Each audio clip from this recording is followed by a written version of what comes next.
We're going to go ahead and call the meeting of October 21st to order. Please stand. For the invocation, Mr. Ellis. Gracious God, we come before you once again, just asking for your guidance, for your strength, and asking you to help us love our people. Give us the willingness to do what saith the Lord and not what saith each other. And give us the strength to do your will each and every day in every way that pleases you. We ask this in the name of Jesus Christ, our Lord and Savior. Amen. Amen. I pledge allegiance to the flag of the United States of America and to the republic for which it stands, one nation, under God, indivisible, with liberty and justice for all. Roll call, please. Yes, Councilperson White. Present. Councilperson Harris. Here. Councilperson Maples. Here.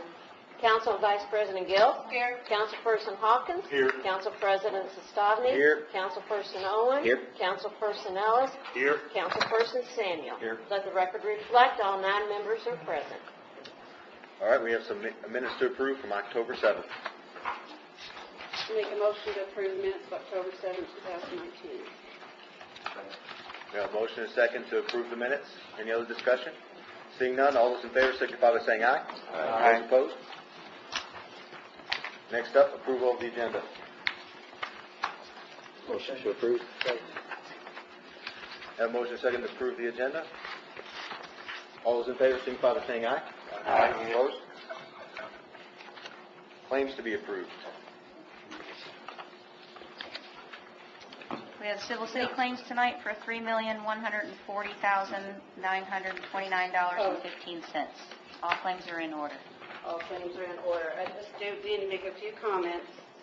There's a $2 million Health for insurance. health insurance. I didn't get that memo because I like to be in the loop on that. Okay.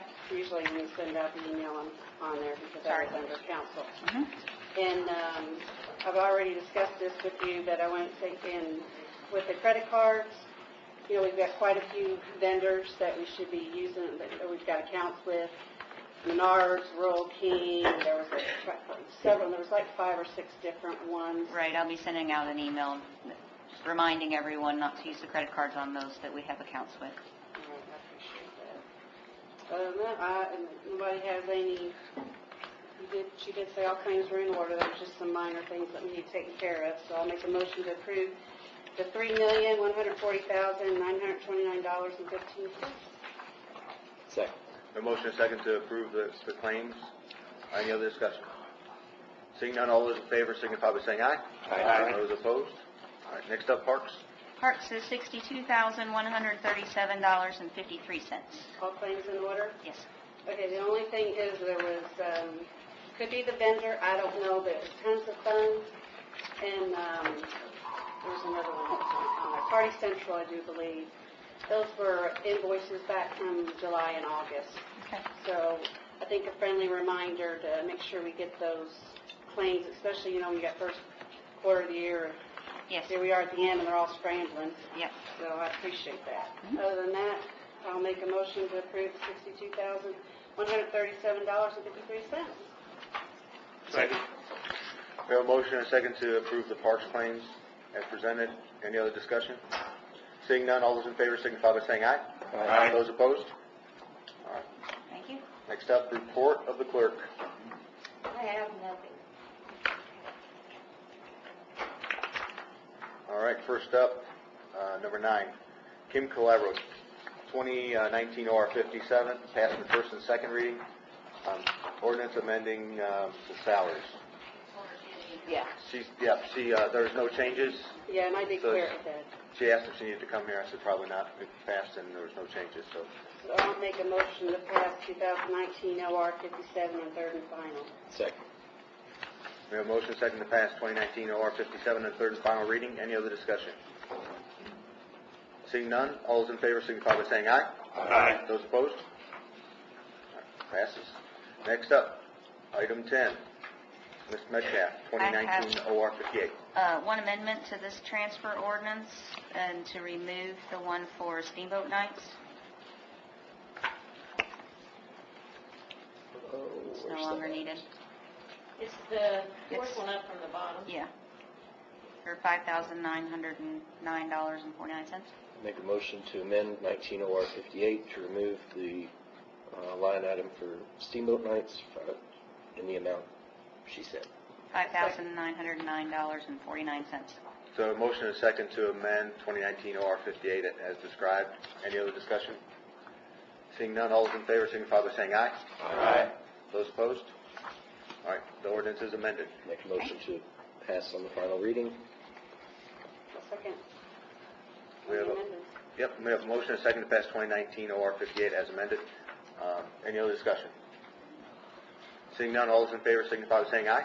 Aye. Those opposed? That passes. Okay. Next up, Ms. Metcalf, you are still here. Yes.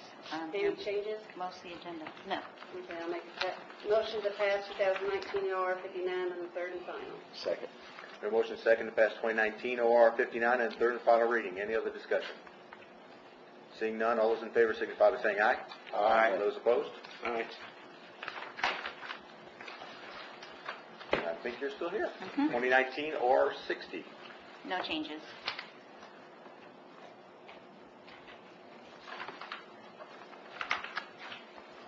No changes. You happy to entertain a motion? No, it's public hearing. Oh, is it? Yes, it is. No?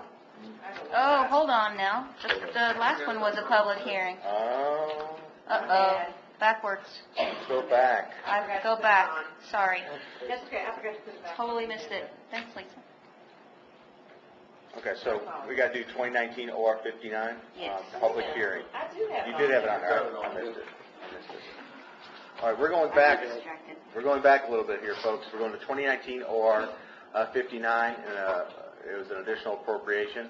This is a public hearing. Is there anyone here to speak for or against or regarding 2019 OR 59? It's your chance to speak. Seeing no one, we're going to go ahead and close public hearing. Do we need to vote on it again, or with that, we need to vote I'll on that make again? a motion to pass 2019 OR 59 on third and final. Second. We have a motion and a second to pass 2019 OR 59 Yes. and the third and final reading. Any other discussion? Seeing none, all those in favor signify by saying aye. Aye. Those opposed? Aye. Now another public All right, and then we're at 2019 OR 60. This is a public hearing, which is also an additional appropriation. Is there anyone here to speak for or against or regarding 2019 OR 60? Seeing no one, we're going to go ahead and close the public hearing. Here's a chance to vote on that ordinance. I'll make a motion to pass 2019 OR 60 on third and final. Second. We have a motion and a second to pass 2019 OR 60 on the third and final reading. Any other discussion? I have a question. Yes. Heather, do you recall what the additional for River Stage was, the professional services? Those were for bills that we paid this year that were for last year. Thank you. Any other discussion? Seeing none, all those in favor signify by saying aye. Aye. Those opposed? Aye. Passes. Thank you. No, that's it. Almost passed it. All right, next up, under new business, item number 13, Dustin White, 2019 OR, whatever the resolution is going to be. It's a resolution regarding the extension of the term for the urban enterprise zone, and there's a number of people who would like to speak on the subject as well. It'd be number 16. Thank you, Mr. President. The urban enterprise zone for the downtown area is set to expire at the end of the year, and a letter needs to be sent up by December 1st of this year, should it be approved, to inform the state that it has in fact been approved by the council. Is that for a 5-year extension? Yes, for a 5-year extension. And I just want to go through some of the benefits of the zone here that I've given a copy to you, Mr. President, and to the clerk for adding to the minutes this meeting. The benefits of the UEZ includes tax breaks for zone businesses. Not renewing the UEZ will increase taxes on new businesses wanting to open or relocate into the zone. Fowl Chemical, Marriott Town Place Suites, and various other small businesses take advantage of this incentive. Number 2, tax breaks for zone residents living and working in the zone. Not renewing the UEZ will increase income taxes for those residents. Number 3, the UEZ assists small businesses, refers people to the SBDC, that's the Small Business Development Corp.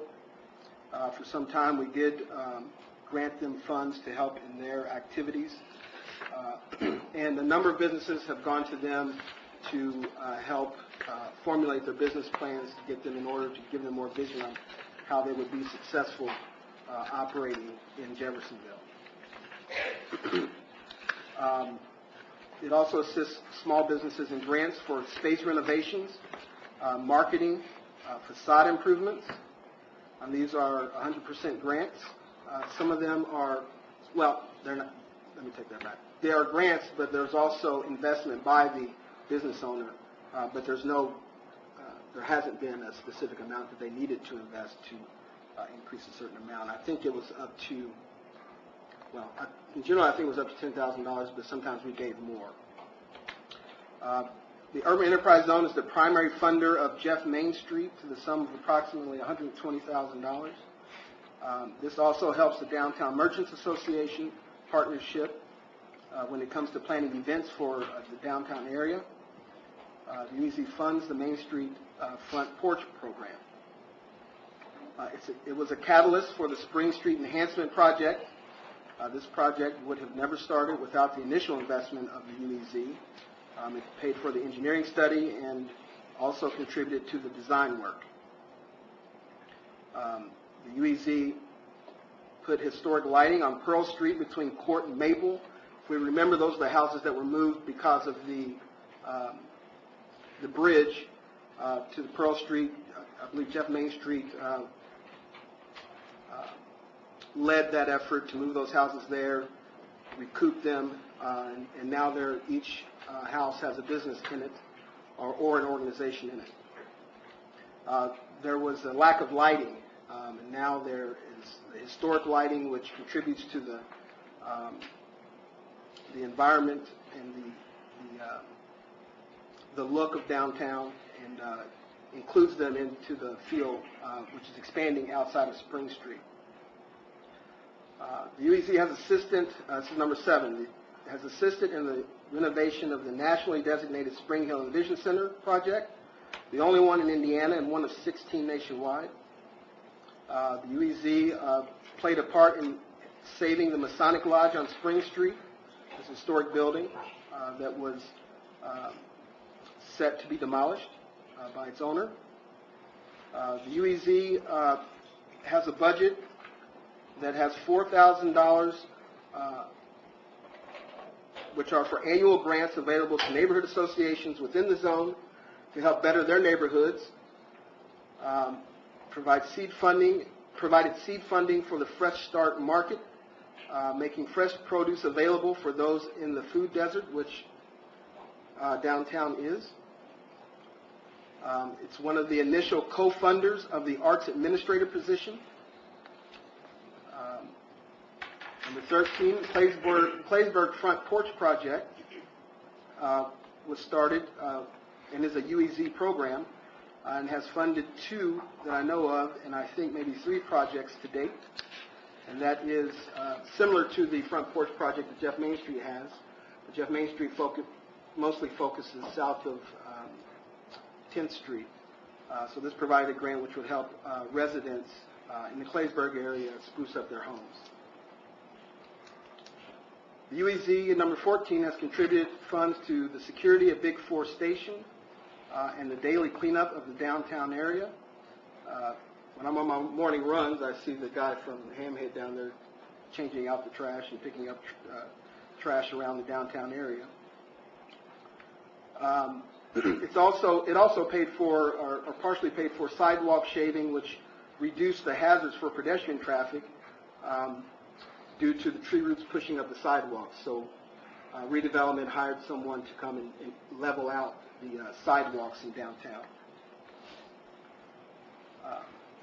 Number 15, it has sponsored Claysburg Days, Women's Empowerment Power Breakfast Series, the ISBDC, the YMCA, which in partnership had a Saturday play program for 8 weeks each Saturday morning, which was for the youth, free to the youth, and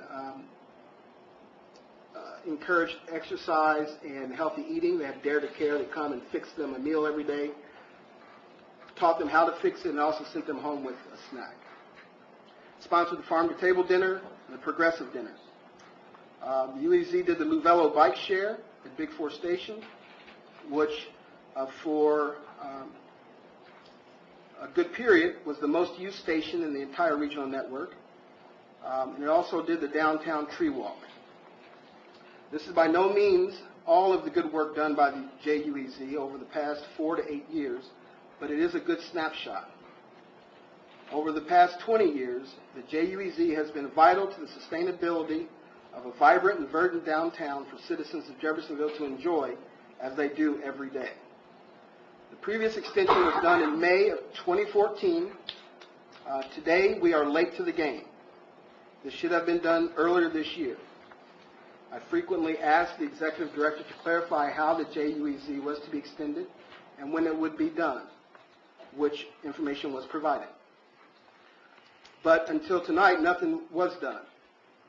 So here we are at the 11th hour trying to save this vital state program that's been implemented here in Jeffersonville.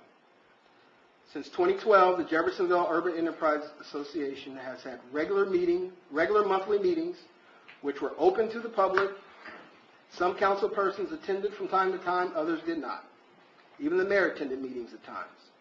Information was always available to the public and everyone on this council if they chose to attend. The people need to know that the council stands for continuing the Urban Enterprise Zone Incentive Program for as long as the state of Indiana allows. As of today, that is for another 5 years. Our duty is to do what is good and right for the citizens of Jeffersonville, and extending the Jeffersonville Urban Enterprise Zone for another 5 years is just that, making our citizens' lives better tomorrow than they are today. I encourage my fellow colleagues to vote in favor of this resolution extending the Jeffersonville Urban Enterprise Zone for an additional 5-year period without further delay. All right, with that, there's a number of people who want to speak on this subject. They signed up for public comment. And I'm going to go ahead and ask those people to come on up and speak and give your name and address.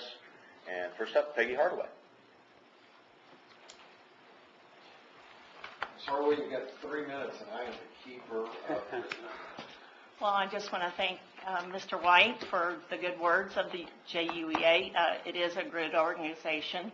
We have been under a little bit of time constraint with a lot of issues going on right now. We are preparing a formal presentation for you and would, as I requested in the letter that I sent out last week, request this to be tabled so that we could do that under proper procedure and within, I think there's some stipulations that come along with this, and we haven't even discussed those stipulations with our board. So I would request that you please table this until a future meeting because there is still time available.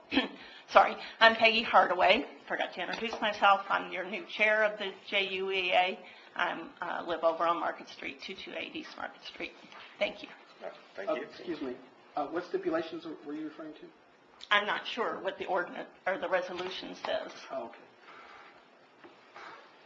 Thank you. Nathan Pruitt.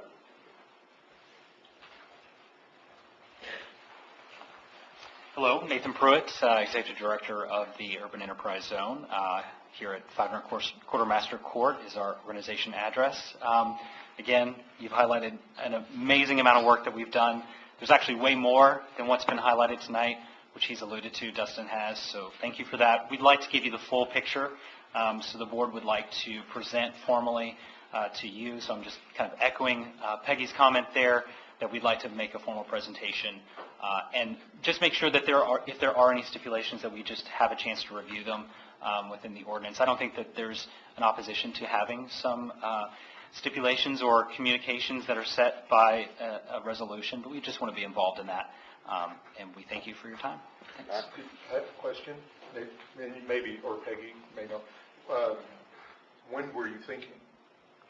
So I think we have 2 more council meetings that would be available to take a vote. This is a resolution, so it takes a 1-meeting action, from what I understand. So it would probably not be on the 4th. That's not enough time for our board. So it would probably be later than that. Yeah, our meeting is on the second Wednesday, so Okay. it would be after the So public. you would be the 13th, and we would be no sooner than the 18th. Yeah, so we would probably present a draft of our presentation to the board, get their sign off on it, and then we would come back and present that to you. Okay, thank you. If I could bother you, I think you control the thing there, right? Can you raise that up to the provision I think everyone's referencing? Whereas the Common Council is desirous of being fully advised of the projects, operations, and financial condition of the enterprise zone. The enterprise zone's executive director shall appear before the Common Council annually and provide a written report setting out the financial condition, a list of projects as well as potential projects of the enterprise zone. Would that be the reference? Yeah. And rather than going to the weeds, I'd rather just to keep moving forward with the Sure. public, and we can have a discussion afterwards if we want to go back and forth. Okay. Okay. I thought maybe that would be good for when they keep referencing the provision. Sure. So that's the one that we're talking about. Deborah Henderson? Thank you. I'm speaking on another subject. Oh, you are? I'm sorry. Okay, we'll get to you later then. Rita Fleming is here. Rita, Hi, Rita. happy to have our... Thank you. All right. Thanks. Rita Fleming, 3209 Utica Pike, and I'm here as a citizen and as the board president for Jeffersonville Main Street, but I'll be very brief. Downtown and the areas that are associated with this zone face increasing competition for dollars from restaurants, entertainment venues, that sort of thing. And as we develop movie complexes out 62 and more places to eat, we have to continue to be supportive and creative with our areas in the downtown area and hopefully north of Court Avenue. And this is the sort of funding that we really depend on. Would really appreciate you taking a more extended look at this. Thank you. Thank you. And that's everybody who signed up to speak on this subject. Question. So with that, yeah, go ahead, open up to discussion or questions. I think this is more for the attorney. We added the stipulation in the resolution for added transparency from the JUEA. Is there an agreement that has to be made with their board, or are these stipulations at our discretion? So I don't know that. So the interesting part of this whole idea of what is this pseudo-governmental organization, which in reality, it is not a government body. Now, when you read the statute, the government makes a lot of appointments, but it truly is what in the legal world is called, we don't even call it a not-for-profit corporation, it's a public benefit corporation. So in many ways, I would suggest that you cannot make this public benefit corporation abide by some of these things that you put in your resolution. Even though their existence depends on our approval? They do not, their existence, so if you choose not to vote to extend the UEA, and I'm just going to call it UEA, for 5 years, that not-for-profit corporation continues to exist. There are organizations, there are companies that have agreements with that not-for-profit where they must continue to fulfill those agreements, and there will be income that comes to the not-for-profit. The choice to not recognize it, so to speak, and continue it as a piece of your government work limits some of the things that the UEA can do. because it eliminates the partnership piece. Right, so the JUEA would continue, but the zone itself that allows for the tax Correct. benefits and additional tax benefits, which brings in their income, would discontinue without our... Absolutely. So it changes the makeup of what this not-for-profit can do, because the zone doesn't exist, and the zone gives it tools to enter into these types of relationships. And to be candid with you, it's a very confusing way to create this body, and from what I'm hearing everybody say, I mean, which is involved in a lot of really important and good things. But as a legal entity, it's kind of it's an octopus with 10 tentacles instead of just 8. And when you talk about still receives funding, it will be for all those companies that took advantage of the incentive before December 31st. Correct. And at the end of each of their 10-year periods, then their funding would end, and then the funding would reduce for that organization. Right. But if it still received appointments, it could change its focus. Correct. As a private organization. Correct. I mean, it truly, as we thought it was very simple when the question was asked about what happens and how do we go forward, as just a legal question, how do you go forward, what happens? And the more you look at it, the more complicated it gets, because that not-for-profit corporation exists until it's fulfilled its obligations and others have fulfilled their obligations to that not-for-profit. Right. It is the beginning point of not extending it, is the beginning point of kind of a slow death. Right. It would continue until basically it ran out. Correct. Ran its course of those prior committed obligations. Correct. Yes. Well, I think we've had a lot of discussion about transparency with the organization, and I think that's what's led to the stipulations being added into the resolution. And I think everybody here would like to see more transparency so that everybody's understanding where these monies go and what they're spent on. So I think I would be surprised if the board took issue with that. I don't think that they would, obviously. However, the lawyer part of me has to tell you that. Right. But the resolution is a non-binding. Correct. So it's an expression of what we would like as a council if it was to pass. Correct. And I believe that as a member, those of the 12 that are members, a member of a corporation, a member of a board of a corporation can make those requests of the body. They're a member of the board, and they could come to you with that information if they so chose, and you appoint some folks, so you might have that consideration that your appointments can be asked to appear. Yeah. Well, Yes, sir. if the UEA, if they in their meeting agreed to this is how we're going to this is our policy, this is how we're going to operate. If it mirrors something that the council requested, then I believe then we're all on the same page. They could change that at a future date if they had a majority want to change it, but until then, Absolutely. correct? I mean, So what Mr. Samuel is saying is it's my understanding that the discussion going on with the body itself is how to develop the bylaws that they have and make some changes. If in their bylaws, that was a proclamation of their bylaws, that in fact these things would happen with this government board, then that would be their obligation built in by themselves. right.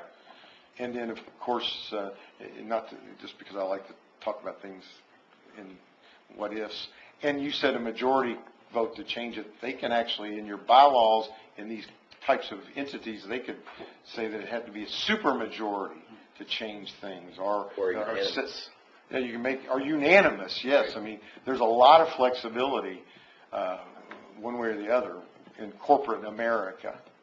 And this is a corporation.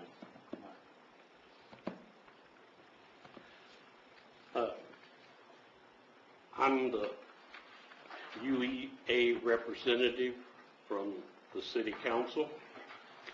I happen to get that position because there were some things that was going on with the UEA that the members of the UEA board did not see fit to continue, As a matter of fact, the former president of the UEA took some actions that did not sit well with the members of the UEA, and one of the things that we're looking forward to doing is make some changes within the board so that that same situation does not arise again.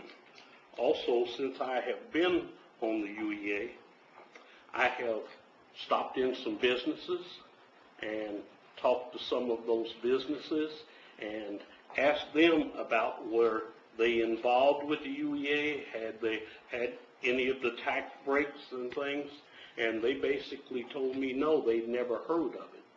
So that's one of the things that we're trying to do as a board is create a board within a board so that we have members to actually go out into neighborhoods and tell the people about the benefits that they can get. And, well, I'm the member because of a no confidence vote that was taken by the UEA against the former president, and we need to put something in that, a resolution or something on our board that creates a situation that will not happen again.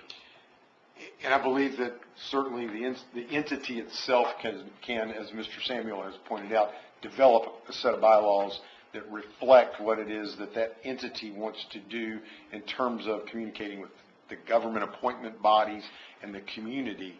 So, I mean, I believe that that's certainly something they can do.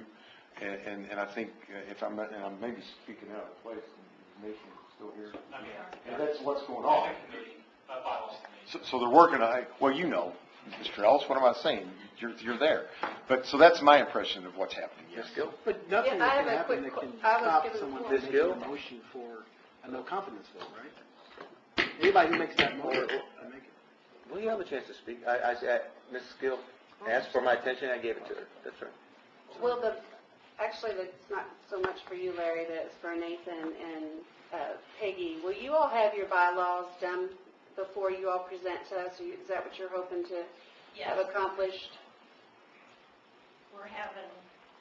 We're having a meeting with the attorney on Friday, and we hope to have a draft in the board's hands before the meeting for approval at our next meeting. Okay, thank you. We are working on that. I appreciate that. Thank you. Mr. White. What was Wait, so Mr. White's question was, and correct me if I misstate your question. If someone makes a motion for no confidence, there's nothing that can be put in the bylaws to prevent that. That's according to Robert's rules, right? That can always happen. That can always happen. You can't make that is a valid motion to be made, and a motion that is valid and can be made at any time. So it's yet to be determined whether me, the former president who keeps being referenced but not my name, acted contrary to the development agreement that we're speaking about or the bylaws as they existed. That will be determined in a court of law, will it not? That will be something a judge decides, yes. And just to make sure everybody knows, I have asked, and as a matter of fact, there didn't exist a provision in the bylaws or the contract, the development agreement, which required me to, as the chairman, to go back to the UZ board for additional approval. So I just want to make sure that's out there so everybody knows exactly what we're talking about. I think we're talking about if we're going to extend the UEZ or not, Right. or we're going to possibly table. That's not what Mr. Ellis referenced, Mr. President. So one of just my general observation, kind of just being the guy I am that just generally observes things in a very unbiased way. It would seem that it might not be a bad idea for the city council. They have Mr. Ellis as a member of the UEZ board to potentially have some folks who are willing to become involved and communicate with Mr. Samuel, or excuse me, Nathan, you moved and I called your name. It's almost like we were in school. Mr. Pruitt, and communicate what it is that you all are looking for to develop that in the bylaws. So, I mean, that's just my kind of know all, love all kind of observation. That's what I was going to ask is if we get whatever the safeguards, whatever term we want to use that's been referenced tonight, if we get that conveyed to UEA and they're on board with that, then we could put that in this resolution and let them mirror each other, and then it seems like a much cleaner process to me. That could be done. However, we're talking around something that it doesn't, for my legal mind, I'm having trouble understanding. So the board approved the contract, and if that contract was executed and acted upon accordingly, then what can you put in the bylaws to prevent somebody from executing or doing their duty under a contract? So that's a good question. I think that you may be wrong with your legal mind on that, because I've sat on a number of boards, and usually when you have a board and it comes time for any action to be taken, especially the action when you're going to give something away to someone, when that action is going to be taken, the chairman should go back to the board and get a majority members of that board before going out to do something themselves. And that's what I've been addressing here. That's the reason that I'm on the UEA and you're not at this point, because there was Point of something clarification, I think we're way off. I want to go back to the question at hand, which is extending, moving forward with action to extend the UEA or to table it. That's what I see the options are. You're right. Going back in time and reliving it, I don't think that's what we're here for, and I don't think I that's agree. the action for the council. So But, moving with that, I'd be thank you, happy Mr. to President. move forward with that discussion if we're going to take any kind of action. Thank you, and I just wanted to make sure that, since something was said about me, that I addressed it, so I will not address that further. I put in this resolution... Well, I think, Mr. White, he was about to speak as well. Well, we're done. If we're done talking about the issue at hand, I was going to make a motion to table. I'm talking about the resolution. All right. So I put Mr. in the White. resolution because there was a question of... No, go ahead, Mr. White. Finish. Come on. The reason I put in this resolution that the executive director shall give a written report to the council setting out the financial condition, list of projects, as well as potential projects of the zone is because of what had been said previously about the transparency. Everything that we're talking about that the association wants to do, they can still do that. But we should act on this now. I tried to get it on the agenda before, but I was not timely in getting it submitted in conversations with others. So that's on me. But this is, again, as I stated, this was done 5 years ago in May. If we pass this tonight, that doesn't prevent the UEA from amending its bylaws and doing all the things it needs to do. But as we have seen, there is other reasons why individuals don't necessarily support this, and they're not relevant to whether or not we want something like the urban enterprise zone to be in existence. And we just witnessed that tangent, and I'm trying not to go there. So that's why I think it's important that we pass this and let our representative and the UEA do what they will. And they have the votes to do it. So, great. Thank you, Mr. White. Anyone else like to speak on this issue or make a motion? I move that we... I didn't hear a motion being made. I approve... Well, it's my turn. I'm going to make a motion to table. I'd like to hear what they have to say at their request. I do not see a reason to do this today. We have more meetings we can do. It only takes one vote. And that doesn't mean I'm against the UEZ. Doesn't mean anything other than I want to hear from them as they requested. So I make a motion to table this. Second. A motion and a second to table. Any other discussion on this motion at hand, yes, please? Absolutely. I just think it's important that we take a vote based on the merits of the urban enterprise zone, which are not disputed. We have a director who, it's a part-time job for the director, makes $14,000 a year. Can't get out to every business.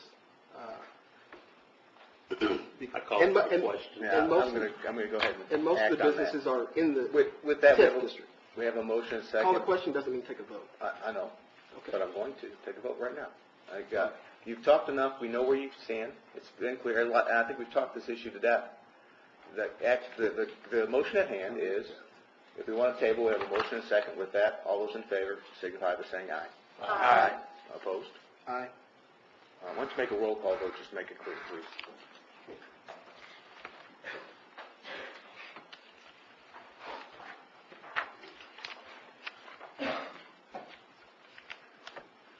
Councilperson White? Aye. Councilperson... Is this to table it? Just Table. No. Okay. Councilperson Parrish? Yes. Councilperson Maples? yes. Councilperson Gill? Yes. Councilperson Hawkins? Yes. Councilperson Owen? Yes. Councilperson Samuel? Yes. Councilperson Ellis? Yes. Council President Sestabny? Yes. Before we move on, I just wanted to add that I 100% support extending the UEA, and I hope that the council will now at a later date. But I voted in favor of tabling because I did not want to see a motion to pass fail and then we not bring this back up for good discussion, because it is important that we continue to support downtown through this program. Sure. One question as well. My understanding is that our representative, Mr. Ellis, before their presentation, he's going to try to modify this resolution or get it to mirror with them, like we talked about. Is that the expectation or not? Or With their bylaws? yes. Okay. Thank you. So can I make a recommendation?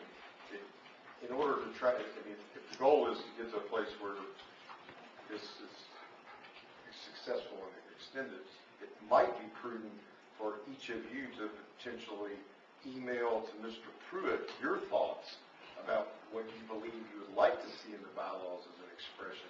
And that way, when it comes back, if there's something that was really important to you and they felt compelled to believe that was important to them, you're going to have something that you're going to be comfortable with. All right. Thank you. I will keep putting it on the agenda for the next meeting, but I will have it on there that it's going to be heard on the 18th. All right. Okay. Thank you. Next up, item number 14, Ms. Metcalf. That's it. Ordinance 61. Yes, sir. Ordinance 61, transferring certain funds within the same department. We have more transfers. It's the end of the year, so Yep. I think this was hopefully is the last of the big departments to get theirs in. I'll make a motion to pass 2019 OR 61 first and second. Second. We have a motion second to pass 2019 OR 61 on first and second reading. Any other discussion? Seeing none, all those in favor signify by saying aye. Aye. Those opposed? Thank you. Passes first and second. Next up, number 15, Ms. Metcalf, ordinance 2019 OR 62, additional appropriation. This is for the fuel fund, and I believe Michael Braun is here too. If you have any questions? Yeah, Michael, I talked to you when I was going through the claims and picked up my packet, but would you please relay to the council, because this was, remember how we had something that was paid last year for this year? Can you just explain to Yes, council? in this year's budget, we did pay for a month and a half worth of fuel from last year. So that was included in this year's budget, and that's part of the reason for the shortfall this year, just so you understand that. I want to thank you, because he's been keeping in good communication with me, because I've been keeping an eye on the fuel. And I did, you weren't here, but I did state at a meeting you had several fuel claims that were in there, and you explained that there was something that just kind of got lost in the shuffle and fell through the... Right, and I actually wanted to mention something else too in reference to the future. Since I had the meeting with Heather and we discussed the appropriations that we're requesting this evening. We've gotten some new invoices. We are getting invoiced once a week because the fuel requirement is needed to be filled on our tanks once a week.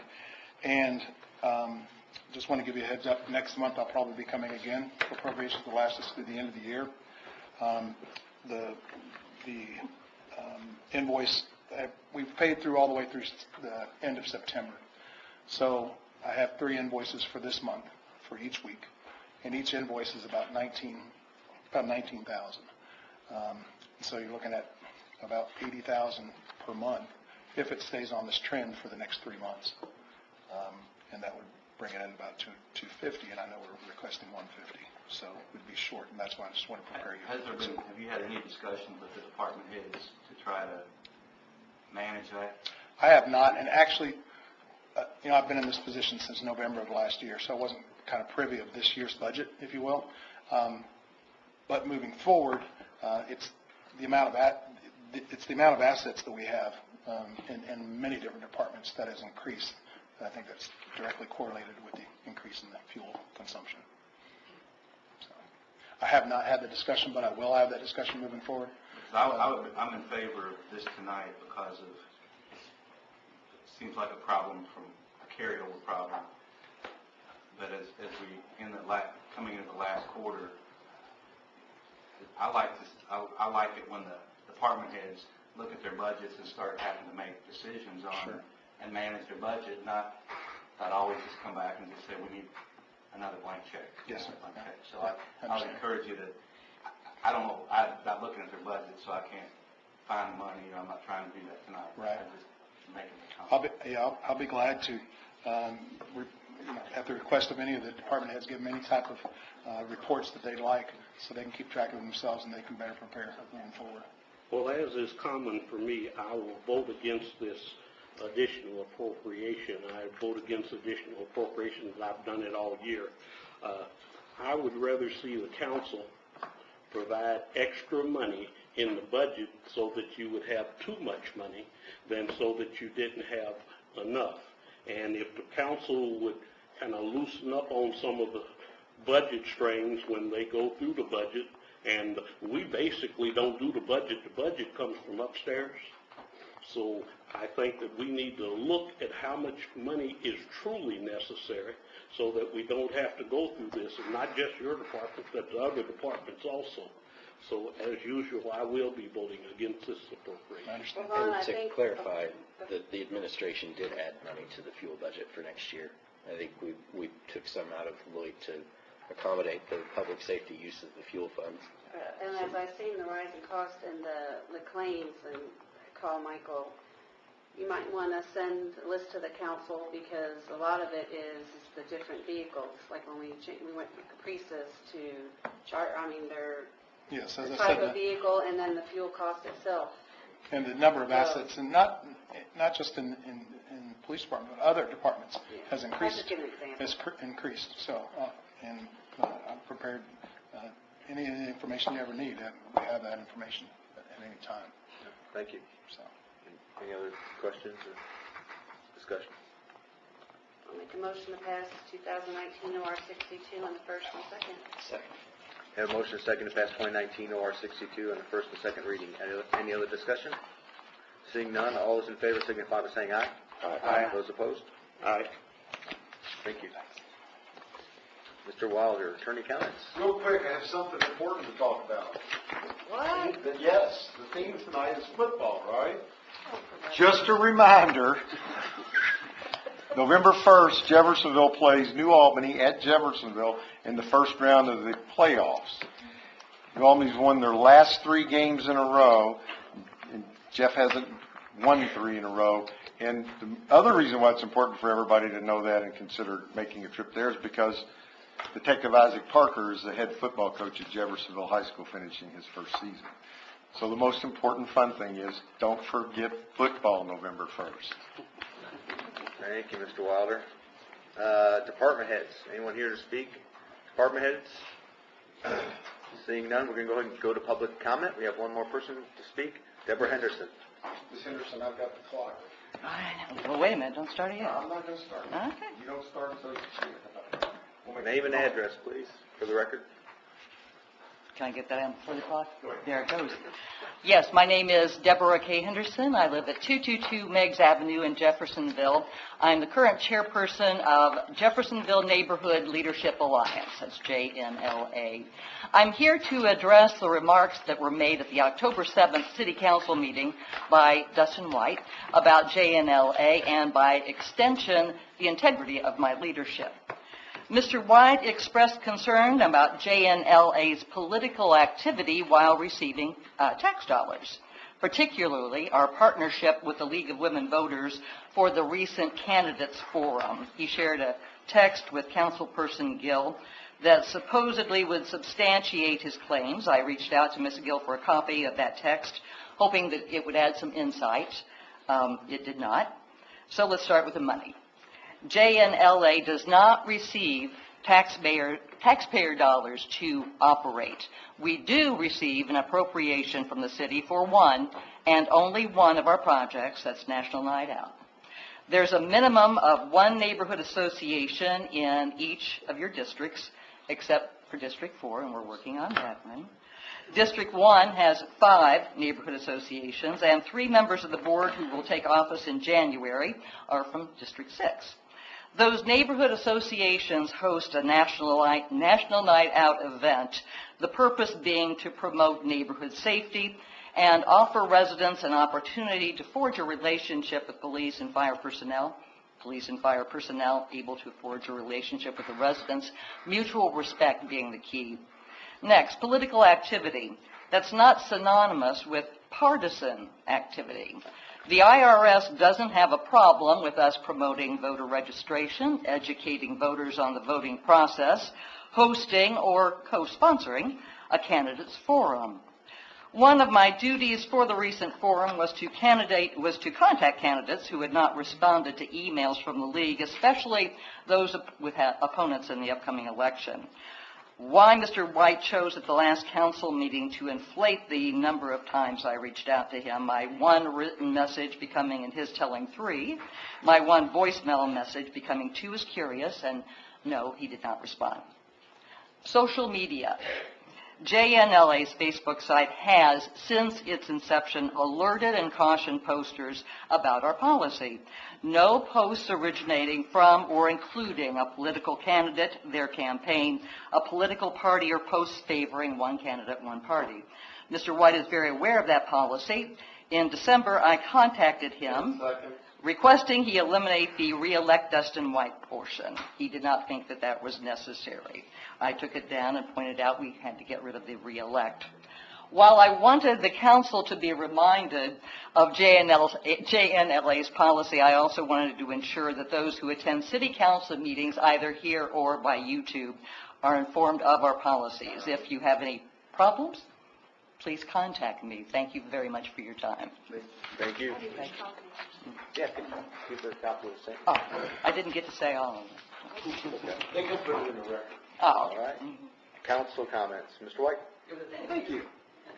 Yes, sir. Thank you, Ms. Henderson, for your public comments. Sorry for not knowing exactly how many times you contacted me. I'm a very busy person. So if you say it so that many times, that's how many times it was. I did not post a post to JNLA's site saying re-elect. It was the title of the Facebook page. So, at any rate, that wasn't the first time that I brought up members, specifically officers of the JNLA, being politically active. As chairman, Ms. Henderson ran for office, and that was an issue that I thought needed to be addressed for the integrity of the taxpayers' dollars going to an organization that's participating in political activity, and I reiterate that. Now, regarding the resolution, I hope that based on all the good things that the enterprise zone does for downtown Jeffersonville, that members of this body will not consider the things that were said when we went off on a tangent, but consider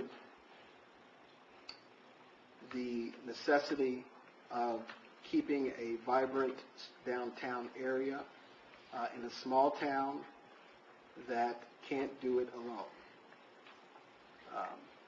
There was a reason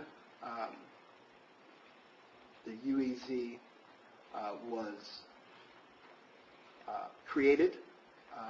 It's created based on census tract numbers where there's low to moderate income persons. And until that is not the case, there's still a need for it. And as of today, it is still the case. So I hope that, because a threat has been made to be completely transparent, and it was stated by a council person at the last meeting that it would not be renewed if a certain project was still on the table. That's very important for us to not let one project stop what has been effective for 20 years. We have more of a responsibility in our positions than that. So that's all I have, Mr. President. Mr. Ferris. Yes, I attended the JNLA event, and I really enjoyed it, and I thought everyone was treated very fairly, and I'm so thankful that you invited us, and I appreciate that. Mr. Maple.